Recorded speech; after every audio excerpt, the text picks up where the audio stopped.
Hey, my friends. I want to talk to you today from my heart about something that was a very powerful experience I had this week. And I just feel the need to address some things in the healing community. And so I want to start by telling you a story about some work I've been doing with a client. Now, this beautiful woman contacted me around a month or so ago, and she uh, uh, very comfortably, very straightforwardly told me when we started to talk, hey, you need to be aware I've suffered from traumatic brain injury. Um, I have memory issues. I have short-term memory issues, which is great. And we found ways to work with that around that in the work we did together. As I got to know her story a little more, I found that the traumatic brain injury was a result of severe abuse that she experienced as a child. Wow, right? So, like, let's just take that in. And as she's aging, she's finding more issues with memory.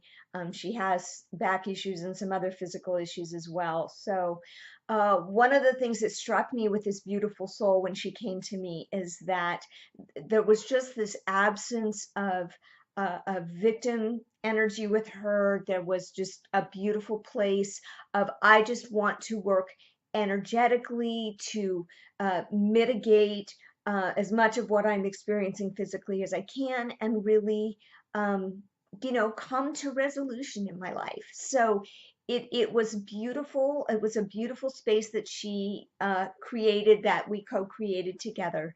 And as we started with soul realignment work, and some of you who've done that with me, you know that that work focuses more on our soul than our human experience, and it really talks in large part about things that we bring forward from past lifetimes into this lifetime, or energies or old patterns. So she had completed that piece of the work, the 21 days, and we were doing our final conversation about that, and she was asking me to clarify a couple of things, which I was happy to do. And at the end of that clarification, in what I can, I mean, there's no way to explain this other than to say, like, could you pass the salt with that level of normalcy about it? She says to me, now, how does this work play into my present life contract? And I said, well, can you tell me some more about that?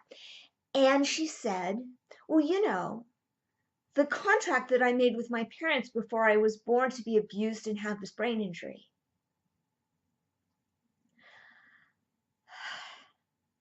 And that's about what I did. Took this huge deep breath and sat with how to respond, how I was going to respond to that. So for those of you who may be some strange person who's watching this video because you knew me in high school or something and you have no idea what we're talking about, there's this idea that's in the metaphysical community that says we make these agreements with people in our lives before we come into a lifetime, and everybody gets assigned a role, and here's your script for what you're going to do to this person in this lifetime. And so what this woman is saying is, I signed up with these people before I was born and agreed to this contract that I would be abused, that I would have traumatic brain injury, that I would struggle my entire life and not be able to hold down a job, all of these things. And we signed that contract together. That's, that's the idea she's talking about. So I took a breath because it is really a concept out there in the metaphysical community. Don't let people be victims. Make them take responsibility for their life. And I, at that moment, was forced to confront, and I will say, as a survivor of pretty severe, yeah, if you can even label it, of abuse myself, uh, in this moment where this woman is saying this, like, what is my actual belief about that? And so I breathed and I went to my heart, thank God. And what I said to her is, you know, I don't actually believe that that is true. And she paused and she said, you don't? And I said, no, I don't. Here's what I believe. Uh, how can that be true? Because that just negates free will. That negates the free will of everyone in our life, in our experiences. Her free will, her parents' free will, the choices everybody made. But more importantly, I said here, now I was abused as well. Here's how I hold that. What my faith is in the creative power of the universe to take any circumstance and use it in my life. And so,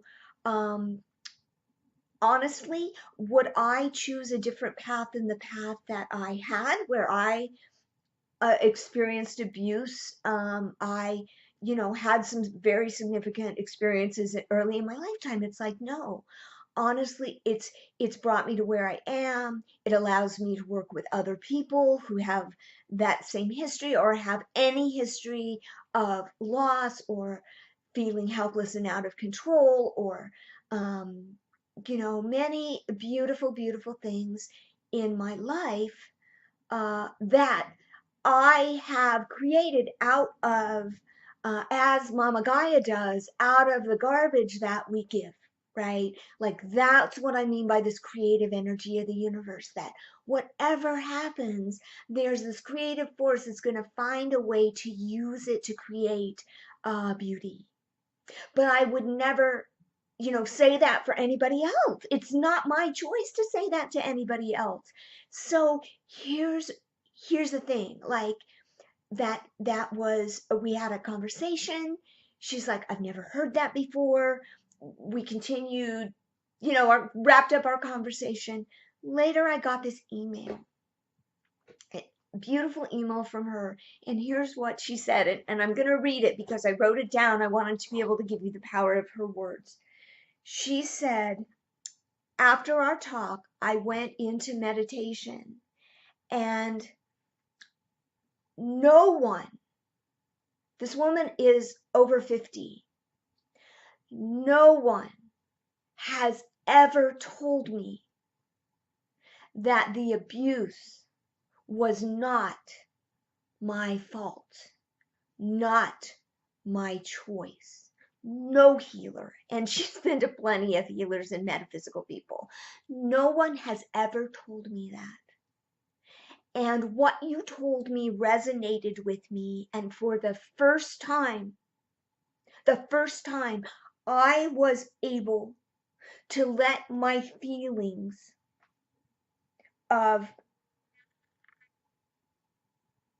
responsibility, guilt, and self-punishment go. Thank you.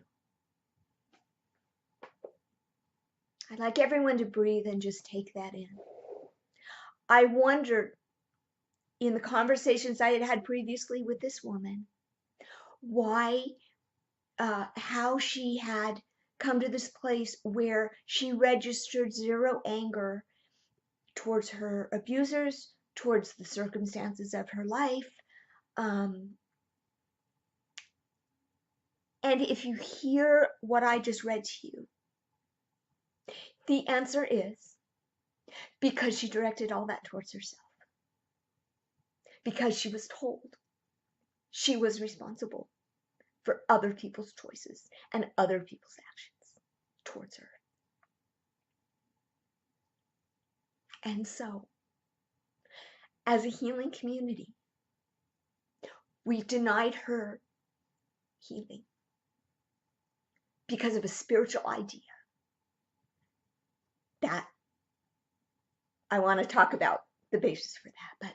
But so many of you are healers, I know, who watch my videos, and just let that sink in for a minute. How that feels. Okay, so I was so angry after I heard that. I literally had to wait 2 days to record this video and just process everything I think about it. And so let me talk about a couple of things about this. first, I want to talk about this idea of soul contracts.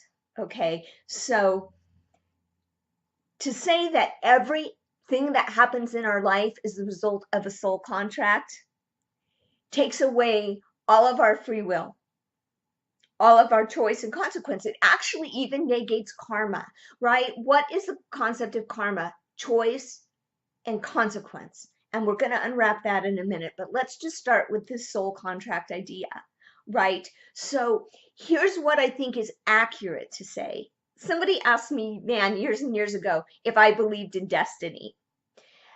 And what I said was, I believe that the universe gives us a really big push in certain directions, but that we always have free will. So is it true that we incarnate with people that we've been incarnated with before, or our soul group? I think that's true. That resonates for me. Do we have a general idea of our lives? Okay, Richard Bach draws the analogy of our lives. It's like going to a movie, right? Andrea Hess uses the idea of a vacation, like what kind of vacation do I want to take? So is there a theme to our life? Does our soul choose to experience, does the soul come into a body to experience? Yes. Is there maybe a general theme? Is there, like the movie, right? Are there big pieces in place? Yes, I think that's likely. And here's the mechanism for it.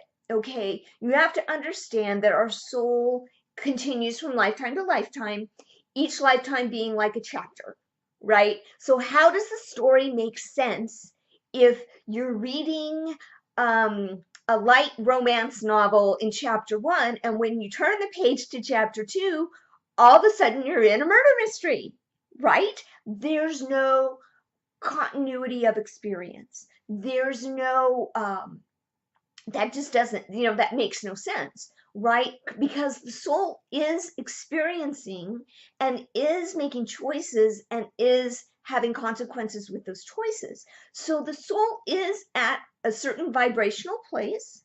And when it steps into an incarnation, it's going to find something that is a vibrational match. It's going to, because that's how the story continues. That's what allows us to, we'll talk about karma in a second. That's what allows us to move forward, right? And experience complete experiences, have new experiences.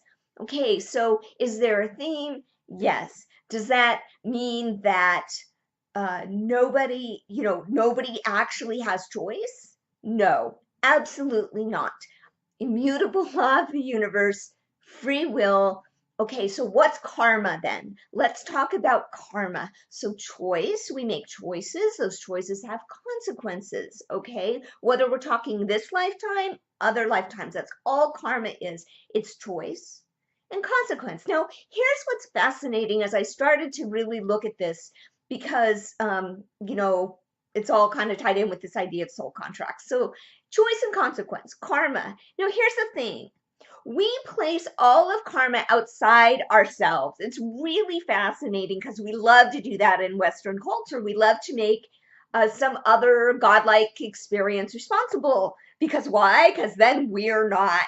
So here's what we do with karma. It's kind of like the Greek myth of Atlas, right? Who has his task because of being punished by some god. I can't, probably Zeus, because Zeus punished everybody all the time. Interesting how that plays over. But his job is to roll this huge boulder up this huge mountain, and he struggles and he struggles, and it's his job, and he almost gets to the top, and then it rolls back down and he has to start all over. And so his lot in life is to push the boulder up the mountain in hopes that someday it will get to the top and he will be free, right? And that's how we treat karma. I don't really understand my karma. I don't get my karma. I just know that this must be happening in my life because I'm having to make up for something bad I did in the past. And I'm going to struggle, and it's going to be struggly in my life and challenging until someday, miraculously, without my intention or knowledge or understanding, oh, I finally got the fucking rock to the top of the hill and I'm done with that karma. And that's the way we treat it. Okay, wrong, no, wrong, wrong, wrong, wrong, disempowering and wrong. All karma is choice and consequences of that choice. How do we work off karma? Well, how do we create karma? Let's back up and start there. We create karma by patterns of choice. We create negative karma by patterns of choice that don't uphold our divinity. They're not in alignment with who we really are. They're not honoring of our own divinity, the divinity of others.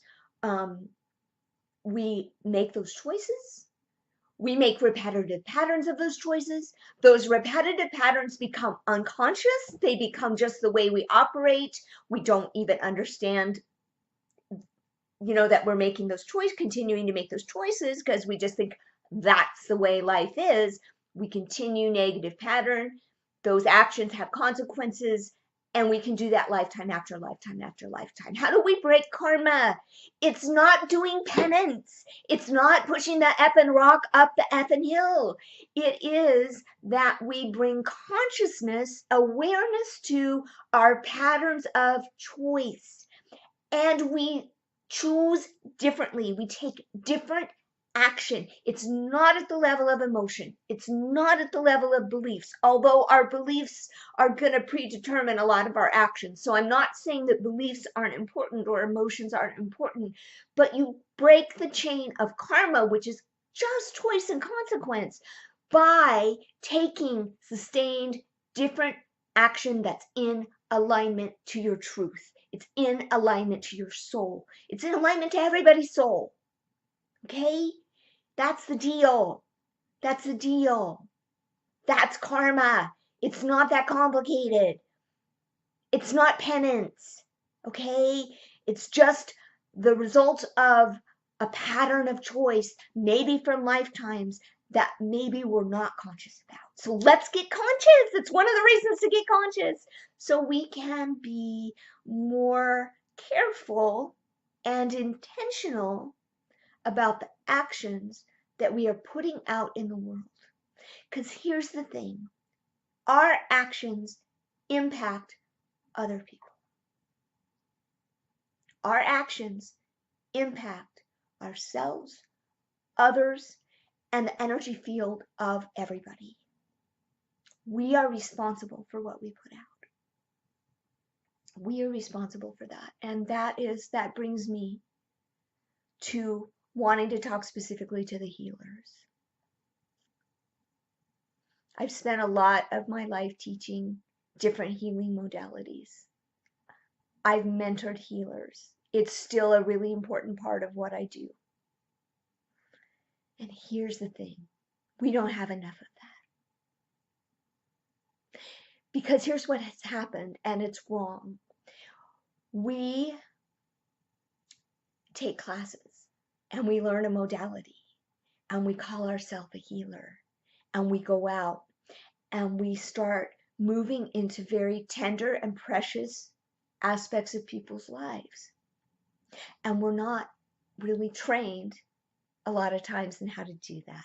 That's why in the past there were apprenticeship systems for healing, because you learned. And last summer, my husband Scott and I went to Maui, and we met with this beautiful Native Hawaiian man, and he had been in that apprenticeship kind of program that they have, traditional apprenticeship in Hawaii, where you sit with an auntie or an uncle, and it's not like one and done, right? Like we teach classes, give you a certificate at the end of the day, or maybe the end of the week, or maybe the end of a couple months, right? And we send you off and we tell you you're prepared. And in the traditional apprenticeship society, societies, you sat for years and you handled things under the eyes of your teacher, and you learned to do it kindly and wisely and appropriately. And so, as my anger for what had been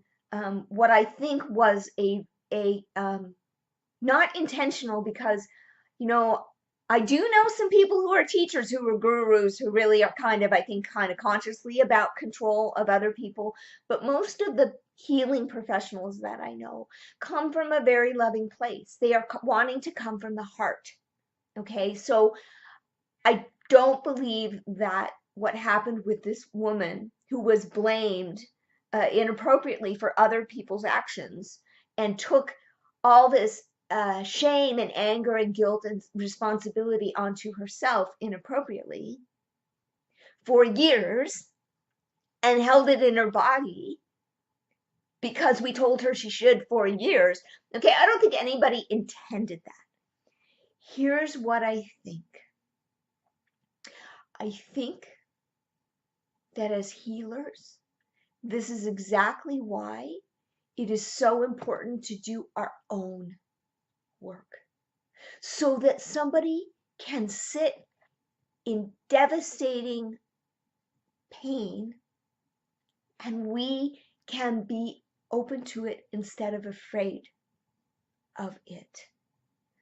Because easy answers like, oh, you made a soul contract, come because somebody stepped into a place we're not comfortable and we need to shut that down because it doesn't feel safe for us. And here's the thing, that we as healers need to get comfortable with grief and anger and pain, our own and others, because we have the responsibility, if we step into that role, to be able to hold the safe container. The safe container. To honor and acknowledge somebody else's experience, to witness their truth, right? And here's the thing, when we don't know, right? Here's the thing. Somebody sat in front of a lot of people and said, I was physically abused by the people that I should have been able to trust to love and help me, not hurt me. And I have devastating consequences for that. That is my lot in life. It happened as a child. I'm dealing with these consequences of 50 years ago. Things that happened, many, many years ago. And that's horrible. And the appropriate response to that, when somebody comes and implicitly when they're coming, they're saying, help me understand this in my life. Why did this happen to me? And whether that was asked or not asked, that's what we're presented with. And the reality of that situation is, why does this happen? Why do children get abused? Why do parents do these things to their children? Why do we live in a world where this is possible? And the only honest response to that is, I don't know. The response from the heart is to let your heart break with that person for everything that was lost. That's the honest response. That's an integrity. And we can't do it because we think they came to us for answers. And they don't come to us for answers. You can't give anybody else their answers. They come to us for witnessing. They come to us to hold the space for them to heal themselves. And spiritual dogma, whether it's from whatever belief system, is not the answer to healing. Love is the answer to healing, and love and compassion do not deny the reality of somebody's experience. Instead, they enter into that experience with them and hold that space of love and pain and everything else that life is. That is what life is. It is all of those things together. And we in the spiritual community are afraid of feeling that deeply. And so we have a lot of spiritual bypassing and ways to shut that down. And if you want to be a healer, you need to get really comfortable with the language of the heart. Because that's what that woman was owed. When she came and put her vulnerability on the table, seeking not to blame anybody, but to bring her life into the best possible place it could be, we as a community did her a disservice. That's not right. And it's not your fault either. Because we have a culture where we don't teach people how to do that. So, what's the answer to that? What's the answer to that? Well, I think that there are a lot of answers to that. I think the biggest thing is to change the way we hold our energy as healers, not to be the ones to have the answers if we don't, but instead to understand the power of just witnessing somebody else's truth and validating for them in the hard places where there aren't easy answers, because it's not a place for the faint of heart. The journey of the heart, the journey to heal the heart, because it contains everything, right? It contains everything. And that's the vow of the Bodhisattva, right? I will forego my own enlightenment in order to work for the enlightenment of all. And what called Kuan Yin back, the first Bodhisattva, back from the gateway of heaven? The cry of a child. She could not go on while faced with the cry of a child. So, my commitment is to create, to amp up my commitment to training healers. Not in the techniques, although, shameless plug, yes, I teach Reiki. Yes, I teach shamanic healing. Yes, I teach how to get in touch with your intuition. I mean, I teach lots of modalities if people are interested in that. But honestly, you can find those really on every street corner. So what I'm interested in is mentoring healers in how to be healers outside of, once you've got the modality, because people don't teach that. How do you sit? And when you start to go out there and work with real people in real situations that aren't set up for you by a teacher in a weekend workshop, how do you do that? And how can we support each other in that? And how can we talk about what comes up so that we can hone our skills to know what's appropriate in those moments and what isn't, and what's enough, so we don't, get scared and go to our head and give somebody an answer that, as well-intentioned as it is, creates more suffering, because I know that's not what you want. And so I'm starting to put this out in two different ways. I'm creating an ongoing mentorship program that you can come in with me one-on-one and we can work. And I'm also creating a Facebook group called The Heart of the Healer. And it will be a closed group, but I would love to have you in it if you're in the healing community, so that we can have a forum to start to talk about these kind of situations, to start to hone our abilities, not in our modalities, because I believe that you are all gifted in those areas, but in the bigger picture of how we do our own work, how we present, how we deal with things that we encounter, how to have integrity as a healer. And so I hope that if you are in the healing work, that you will join me in the Facebook group and in some of the other things I offer, because I know that your heart is to do the best possible for people that come to you, and I want to empower you to do that. So much love. And until we talk again, may we all walk in beauty. Take care. Oh, and check the comments, because I'll have a link in the comments to the new Facebook group that I'm creating. Okay, take care.